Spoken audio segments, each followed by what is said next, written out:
Stéphane, installe-toi ici. Donc c'est ce qu'on voyait en fait, c'est que tu es artiste. Oui. Ouais. C'est bien. Artiste, mais voilà, ces dernières années font que ça dépérit le théâtre. Je commence à ne plus faire de spectacle et ma mère m'a dit, il est temps que tu te remues, il est temps que tu fasses quelque chose de ta vie. Tu arrives à 48 ans. Ça m'a motivé de voir cette personne handicapée qui était heureuse à faire un travail joyeux. Je me suis dit, pourquoi ne pas faire autant?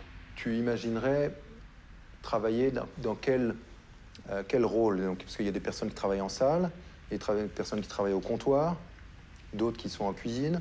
Moi, je me verrais, ma mère, comme j'ai parlé avec elle, elle me voit serveur, c'est-à-dire aller au contact des gens. Prendre, par exemple, le petit carnet, le stylo avec, prendre des commandes, passer les commandes auprès des gens.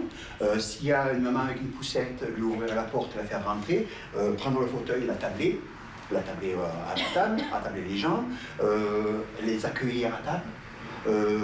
Prendre les commandes, apporter la commande, par exemple, à la petite case, mettons une petite case apporter pour aller chercher les commandes, reprendre, prendre les plateaux et apporter les plateaux aux gens, c'est quelque chose qui serait plaisant. Et en même temps, aux gens, leur apporter le sourire, la gaieté, le bonheur, la joie.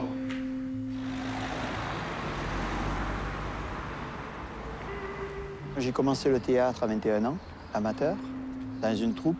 Je cherchais à faire partie d'une troupe professionnelle, non handicapée, valide. Je voyais que ça ne marchait pas, parce que l'handicap me bouffait. Et j'ai beaucoup traversé de montagnes et de rivières, je veux dire ça comme ça, il est plein, il est prêt. Donc je sais de quoi je parle.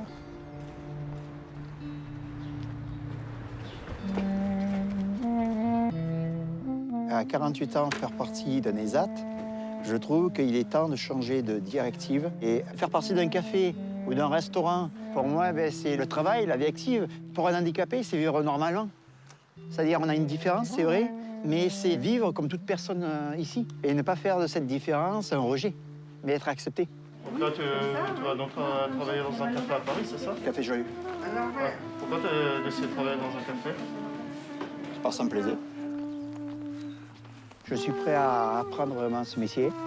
Et une fois que j'aurai appris, exercer au Café Joyeux pendant 2 ans à peu près, et travailler ensuite, pourquoi pas, dans une brasserie. Et quand enfin je puisse exercer ce métier et avoir ne serait-ce une petite situation, ça me suffirait. Merci à vous. À très bientôt, merci. Merci. Je trouve que ça serait une belle aventure.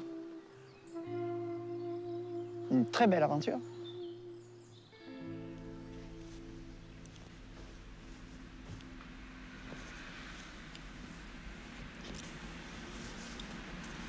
On en apprend tous les jours. Il dégage une joie absolument incroyable. Et je trouve qu'il a tout à fait le profil joyeux dans le sens où il ne rentre pas dans les cases. Moi, je le prends direct. Je le prends direct parce qu'il est mûr, il est pétillant, il a envie, et c'est ça le plus important pour un serveur, c'est d'aller devant, d'aller au contact, de ne pas être planqué derrière, d'aller au-devant des tables, au-devant des clients, à la porte, accueillir. Lui, il va faire ça très bien. On va le mettre en condition, on va voir si ça lui plaît vraiment sur site, quoi.